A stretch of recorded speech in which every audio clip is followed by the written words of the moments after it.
कल आपका पार्ट 1 में क्या हुआ था?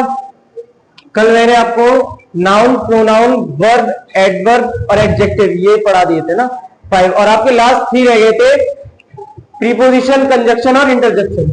ये आपके लास्ट 3 रह गए थे। तो इसके बारे में अगर हम बात करें प्रीपोजिशन क्या होता है बेटा? Preposition, what is the preposition? अगर हम प्रीपोजिशन की बात करें, अगर प्रीपोजिशन को पहचाने तो कैसे पहचानेंगे? सबसे पहले हम समझेंगे it shows the relationship between the different parts of sentence. जैसे कि सर एक एग्जांपल देकर बताओ। एग्जांपल इसका होगा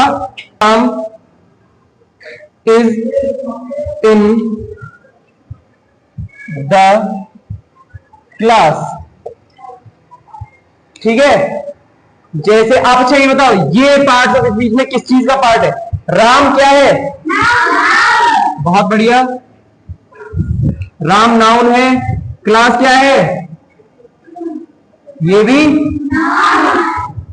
भी नाउन है। भाई क्लास का नाम तो है, नाम आ रहा है ना? हाँ, और नाउन कौन सा है ये भी वीडियो में पढ़ा हुआ है, आप एक बार जाके चेक करना। ये भी इसकी भी वीडियो मिल जाएगी, कौन सा नाउन है ये, विच काइंड ऑफ नाउन। अच्छा ठीक है, अगर हम इन दोनों को जान चुके हैं तो आप एक बार सर पूछिए, सर ये इन क्यों आया है? इन इसमें क्या कर रहा है? इन आया है Ram is in the class, मतलब कि राम किसमें है बेटा? क्लास में। मतलब कि राम और क्लास, देखो यहाँ पे 2 चीज है, एक राम है एक क्लास है ना? एक राम और एक क्लास, इन दोनों को जोड़ रहा है। अगर दूसरा सेंटेंस लेते हैं,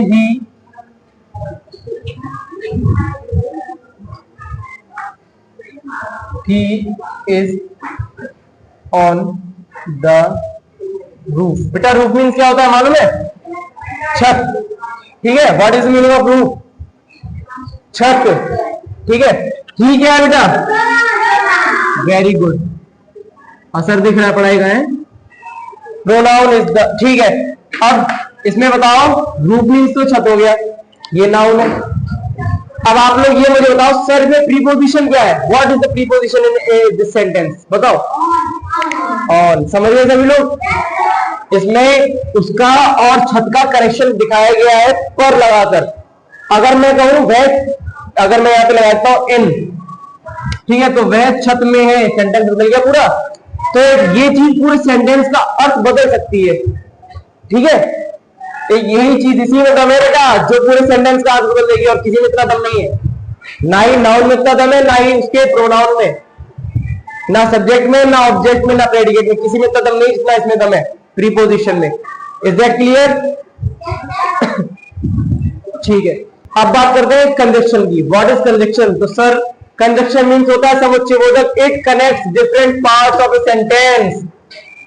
सर ये अलग अलग प्रकार के वाक्यों को जोड़ती है आपस में। क्या करती है बेटा? जोड़ती है। और प्रीपोजिशन आपका रिलेशन बताता था। जैसे कंजक्शन के बारे में समझेंगे तो एक एग्जांपल के थ्रू समझेंगे इसको। एग्जांपल के थ्रू हम समझेंगे। राम से दैट, राम ने कहा कि अमन उसका मित्र है। राम ने क्या बोला? कि अमन उसका मित्र है। अब देखो, एक तरफ वाक्य है राम सेज, राम कहता है। एक तरफ वाक्य क्या है? राम कहता है। और एक तरफ है अमन उसका मित्र है। ठीक है, 2 बातें हो गई एक सेंटेंस में। एक सेंटेंस, एक पार्ट में क्या कह रहा है? देखो इसमें क्या कह रहा है? It connects different parts.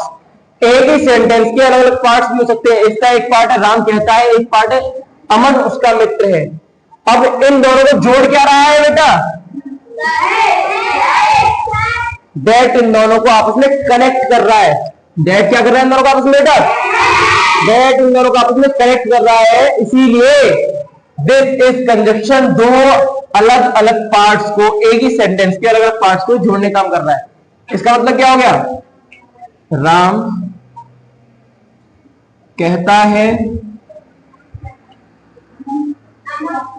अमन उसका मित्र है। ठीक है, अब देखो आप मेरी बात को यहां पे समझेंगे।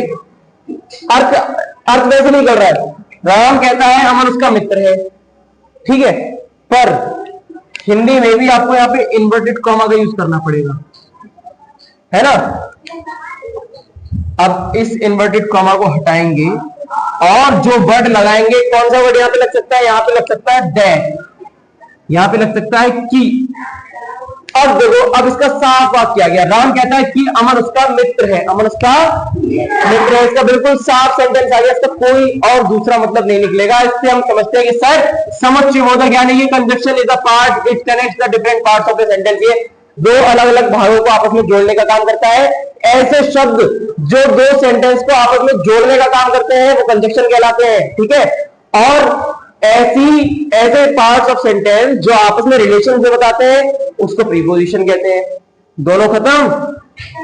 अब बचा हमारा इंटरजेक्शन। सर इंटरजेक्शन तो आपने बताया ही नहीं, इसको समझेंगे कैसे। अब बात करेंगे इंटरजेक्शन की। इंटरजेक्शन मीन्स विस्मयादि बोधक, इट शोज स्ट्रॉन्ग इमोशन और फीलिंग, मतलब कि ये फीलिंग इमोशंस को बताता है। जैसे आपने एग्जांपल की थ्रू इसको भी समझेंगे। जैसे आपने पहली बार एरोप्लेन देखा, पहली बार क्या देखा, एरोप्लेन। अब बिल्कुल आप पास से उसको देखोगे तो कैसे देखोगे, उस टाइम आपका रिएक्शन क्या होगा, आपके अंदर फीलिंग क्या होगी, बताओ। रोगे क्या उस टाइम पहली बार देखकर, हंसोगे क्या, क्यों हंसोगे, क्योंकि अरे वाह, हंसना भी नहीं है, अंदर से खुशी होगी, खुशी होगी। हंसना कहते हैं कि आगे जोक चल रहा है तब हंस रहे हैं, अंदर से आपको खुशी होगी, हैप्पीनेस होगी, है ना। तो आप कहोगे वाव, बोलोगे वाव। पहली बार कोई चीज देखोगे तो बोलोगे वाव, बोलते हो ना, हाँ। तो इस तरह के अगर वर्ड्स आ जाए तो आप सीधा बोल दो सर ये तो इंटरजेक्शन है। क्या ये, हाँ, वाव है। और दुख के अगर मैं मान लो दुख हो गया कि अलास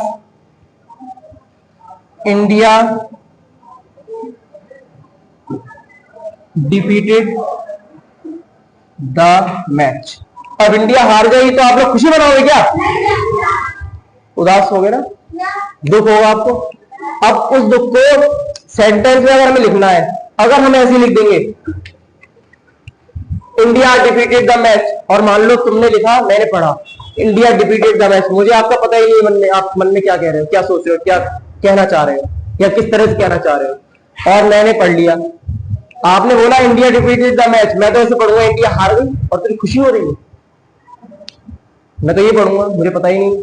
भाई इस चीज को है, आपको अपने फीलिंग्स को बताने के लिए शब्दों का यूज कुछ करना होगा, और कुछ शब्द मतलब कि इंडिया हार गई, आप दुखी हो या खुश हो, दुखी, तो उसके लिए एक शब्द आता है बेटा अलास, ठीक है। अब अगर मैं पढ़ूंगा alas India defeated the match, अब मुझे मालूम पड़ा है कि इंडिया मैच हार गई, इसने बच्चे ने लिखा है कि इंडिया मैच हार गई। अब मुझे मालूम है कि ये इसमें फीलिंग है, इस सेंटेंस में फीलिंग है। तीनों समझ में आ गए, समझ में आ गए। पहले वाली वीडियो देखी सभी ने, पार्ट 1। पार्ट 1 का आप आज पार्ट 2 देखेंगे जाकर, पार्ट ऑफ स्पीच का, और इसका पार्ट 1 आपको लिंक में मिल जाएगा डिस्क्रिप्शन में, ठीक है।